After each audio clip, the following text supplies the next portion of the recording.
Hello guys, మీలో ఎంతమందికి కాకరకాయ ఉల్లికారం అంటే ఇష్టం కింద కామెంట్స్లో చెప్పండి. నాకైతే చాలా ఇష్టం. వేడి వేడి అన్నంలో తింటుంటే సూపర్ ఉంటుంది కదా. సో ఇది ఎలా చేసుకోవాలి అని అంటే, మనకి దొరికే ఫ్రెష్ కాకరకాయలు అయితే తీసుకోవాలి. దాంట్లో కల్లుప్పు అయితే యాడ్ చేసుకుంటున్నాను అనమాట. తర్వాత కొంచెం పసుపు అండ్ ఆల్సో చింతపండు రసంతో పాటు వేసేస్తున్నాం అనమాట. దాని తర్వాత మనకు కావాల్సినంత మజ్జిగ కూడా యాడ్ చేసుకోవాలి.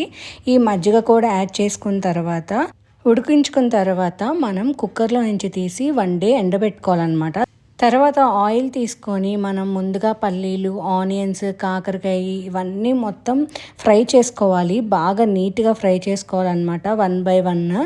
దాని తర్వాత దీంట్లో మనం కారం పొడి అయితే వేసుకుంటున్నాం అనమాట. మీకు కావాలి అని అంటే షుగర్ కూడా వేసుకోండి. సూపర్ అయితే ఉంటుంది. డెఫినెట్గా ట్రై చేయండి. ఈ వీడియో కింద నచ్చితే మన ఛానల్ని త్వరగా సబ్స్క్రైబ్ చేసుకోండి. Bye bye.